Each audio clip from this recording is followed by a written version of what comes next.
Welcome to day 514 of our Web3 journey. I'm Ed Krasenstein here with my twin brother Brian, and remember these videos are being sponsored by NFT Tech. They are an investor in the Web3 social media app DeSoFi.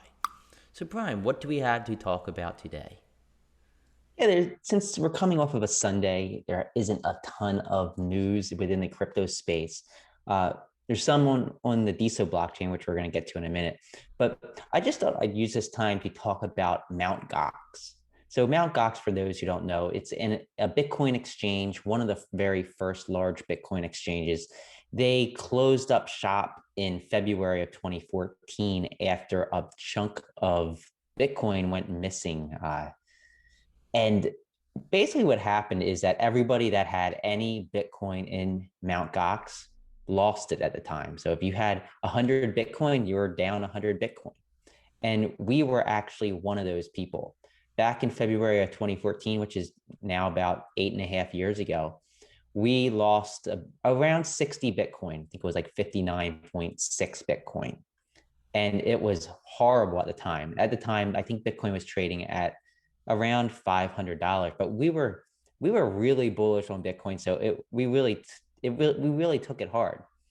Uh, and the funny thing is that throughout all of this, throughout the 8 years, that $30,000, we're actually going to make a substantial return on that because the Mount Gox Trust, which is basically the legal entity that is controlling the class action proceeds from the lawsuit that has been filed years ago, is getting ready to release the Bitcoin that they were able to get back and find. And that's going to amount to about 15% of everybody's Bitcoin and is paid in Bitcoin. So at the time, we had 60 Bitcoin valued at around $30,000. So we'll get back around 9, maybe 10 Bitcoin when all is said and done. And this should happen probably within the next 12 months, according to everything I've seen from the trust. So we'll get 9 to 10 Bitcoin, and Bitcoin's worth $21,000 right now. So that's close to $200,000 we're going to get back. So that $30,000 actually turned to 200,000. Now, if we actually kept the 60 Bitcoin and didn't sell it throughout those 8 years, that would be worth about 1.3 million or so. So obviously it's not great, but who knows if we would have kept it or not. I think we kept about half of our Bitcoin since then, so we probably would have 30 left. But I think in the whole scheme of things, it taught us a lesson, and it was an early lesson, and I'm glad we learned it early. Is that don't trust anybody else holding your coins. If you don't have the keys, you don't actually have the coins. And to this day, it's really impacted us. We do keep a bunch of Bitcoin on exchanges in custody wallets, but they're a little bit more secure. Not 100% secure, but a little bit more secure than some random exchange over in Japan that didn't really have much of a track record. So just be careful. Remember, if you don't have the keys, you don't have the coins. And I think just everybody can learn from these lessons of the past. Yeah, for sure. Great lesson. So let's move on to the DeSo blockchain. There's actually a lot to talk about today. Yesterday, Nader made some really interesting posts. He took some time to reply to some of the community members on the platform, and he provided a lot of insight, I think. In one reply to It's Aditya about the price of DeSo continuously falling, it was up to $200 and now it's sitting at about six. He said, quote, "It is unfortunate the price is down, but I think at every level, the only thing that matters is that our mission of decentralizing social media is still as important as it's ever been, and that we've got the resources and drive we need to achieve it. As long as that's true, I don't think the short term price really matters." And he does have a good point. I mean, as far as the short term price not mattering, for some people it obviously does, especially those who bought in at, $150 in hopes of making a short term profit. Definitely matters to them. So I don't think you can say it doesn't matter. I guess it doesn't matter in the scheme of things for DeSo becoming what they aim to be and what they yearn to be. He also said that he and the team are going to keep working no matter what the price is, and that DeSo is eventually going to be, quote, too good to ignore. And I hope that's true. I think Nader has this vision, and I think he has the capabilities to make to bring that vision to fruition. And I think it's going to happen too. But you never know. I'm just keeping my fingers crossed there. In response to a question about the marketing plan, Doodles asked the question, and Doodles is always asking some really good questions. Nader said the COO, the Chief Operating Officer, is their top priority for DSO and for himself personally. As the only way we can, this is what he said, quote, as the only way we can sustainably ramp up on the BD, business development, and marketing front is to hand off those responsibilities to someone who's not me, not Nader. But it's absolutely critical that whoever we hire is A+++. And we've been talking about the COO for quite some time now and how we believe it's super important that they get this right and they hire somebody who not only has experience in the crypto space, but has experience in the business world, operating large businesses. And Nader said he has interviewed about 36 candidates personally. And they're also working with multiple recruiting firms, top recruiting firms, in order to try and find just the right person. He said these individuals have been COOs either currently or of former companies, and they're companies we have heard of. So they're big companies that most of us are going to know these companies' names. So I think that's a Yeah, good sign. We're going to have somebody big come in to run DSO, somebody with a yeah, vast knowledge. yeah, and we talked about this, I think yesterday, the importance of a COO, because Nader should be concentrating on the development of the core product. Yep. He shouldn't have to be worrying about hiring people and marketing and everything that goes along with all of those things. It just takes time away from the development of DSO, the blockchain. So I think that once we get somebody, and hopefully, like he's kind of hinting at, it's somebody that might be known by those within the corporate world, and somebody that maybe a good deal of DSO people would have at least heard of, or can Google and say, hey, oh wow, this person has a really great background. And something like that I think would kind of light a fire under DSO in general. It'll get people excited. Hey, this person is our leader now. And Nader can be in the background working his butt off on everything he's been working on to achieve his vision, while the COO can be doing the business end of things, and that's hiring people and marketing and spending money and figuring out what the best approach is to spend the money they have in treasury. Yeah, for sure. And Nader also said he hasn't sold a single DSO, and he actually said they've used tens of millions of dollars, I assume, to buy back DSO at attractive prices. I don't know how I feel about this. Should DSO be buying back their own coin from early investors? I don't know. I mean, I guess that kind of keeps the price up higher than it would be if they weren't buying it back. Personally, I think just let the market find equilibrium, let it fall to the price where people start buying in. I think that would be the healthiest way to go about things. But I guess if they want to buy some back because they feel it's a good deal, I don't see anything intrinsically wrong with that. Yeah, it shows confidence. Obviously, they're not going to be wasting money in their treasury if they don't think it's going to make them money by doing this. So it instills confidence in me. From a business perspective, I'm not sure if it's actually the best way to go, because eventually you're going to need to have to sell that, and that will put some downward pressure on the coin once things start Well, getting really technically, they exciting. don't have to sell. It could be like these Bitcoin maximalists who say they're holding Right. Bitcoin forever because Bitcoin's going to become the world Well, currency. So you never know. Well, I'm talking about, I mean, they have a treasury, and if they intend to spend the treasury over the years, eventually they're going to have to try and sell some of the DSO. Uh, if they're going to just hoard the treasury and just keep it as kind of a way to just back the coin, and maybe they won't need the full 200 million that they raised, which is now a bit less because of everything that's happened in the crypto market. I think then it makes sense. But yeah, I think as long as it's a small fraction of the treasury, I don't really see a major issue with it. I Go want to ahead, get Jay. on to Doodles and Ben Ursing. They had an interesting conversation with Malsified yesterday as well. And they talked about the large turnover in employees for the DSO Foundation. And as you know, we've seen a lot of people come and go. A lot of the early core team, they aren't here anymore. We don't see Maybeam anymore. We don't see Lazy Nina posting publicly really anymore. We don't see a lot of the people that came. There's Alex Velatus, of course. There's lots of people that came and went.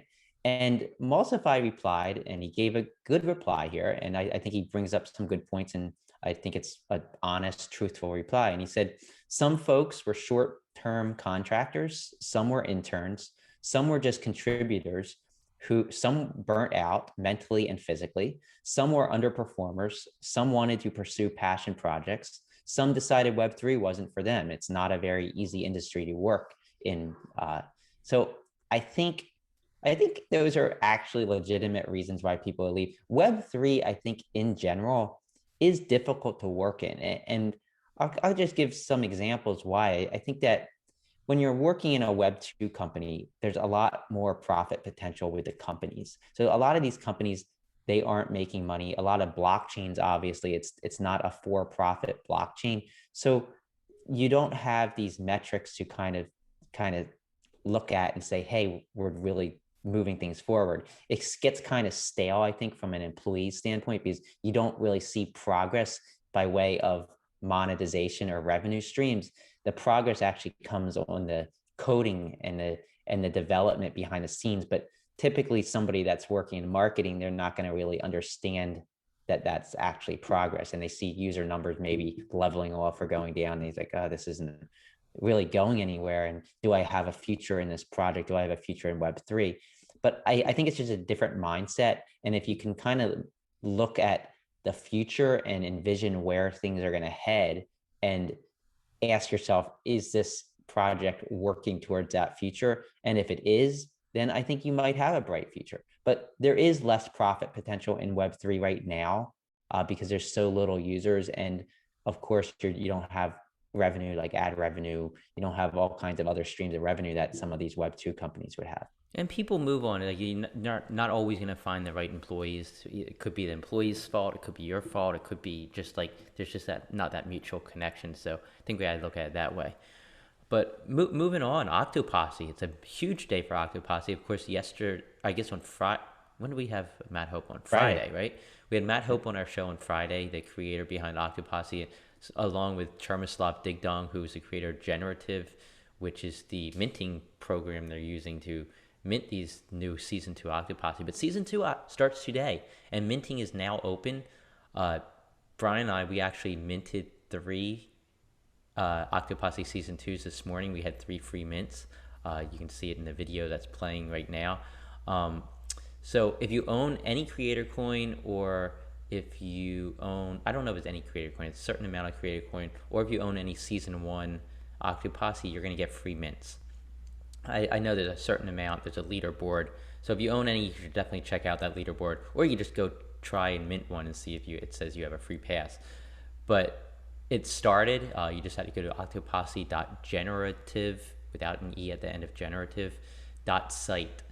The link's right above this video or below on YouTube. And it's going to, if you don't have any free mints, it's going to be 0.77 DSO to mint, which is, $5 or so.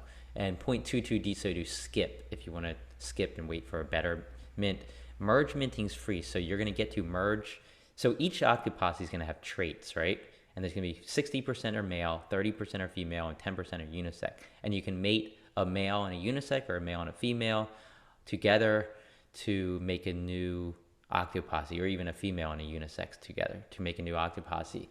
And the rarest traits are going to pass down to the next generation. So if the female has some rare traits here, the male has some rare traits here, the new Octoposse that's born is going to feature all of the rarest traits.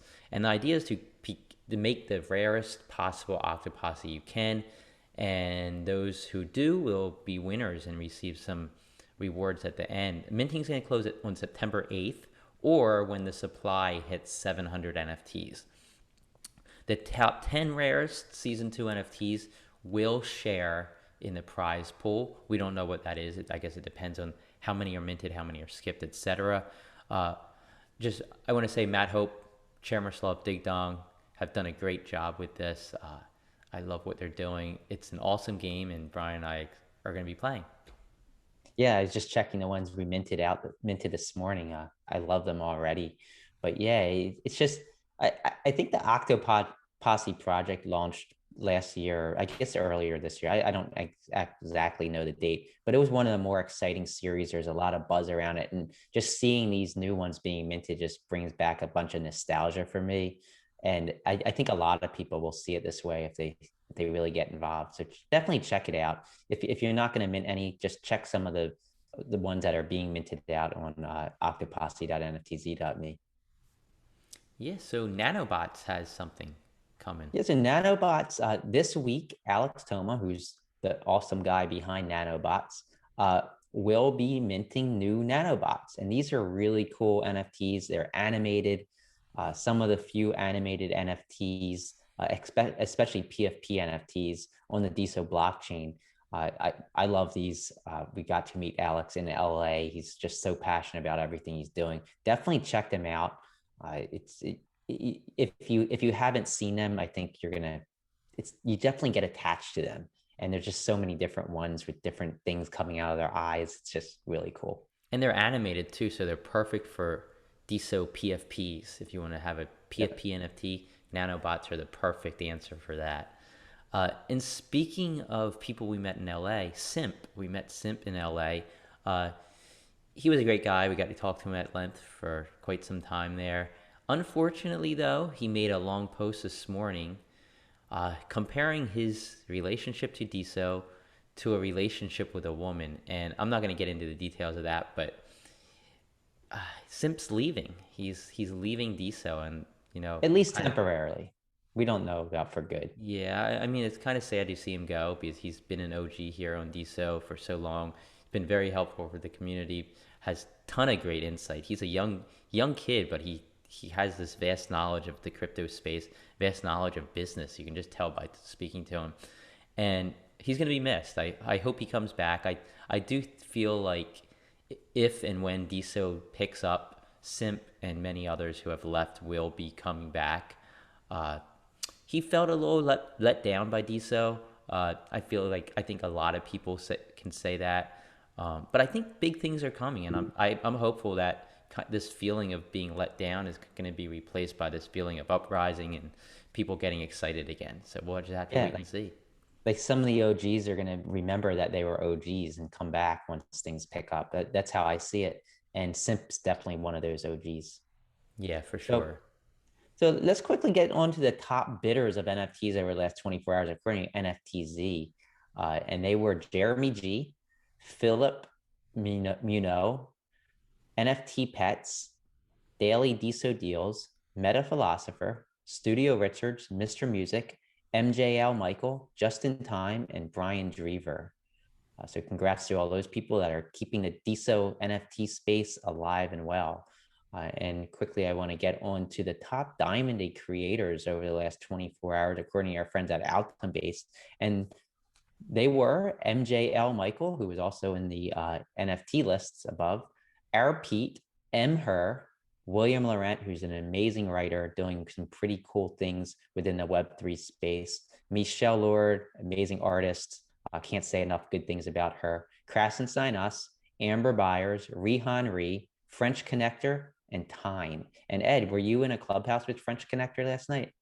I got to hang out for a little bit. I didn't have the ability to talk because I had some other things going on, but it was an interesting room, great room. I was good to kind of listen to some people speak that we haven't spoken to in a while.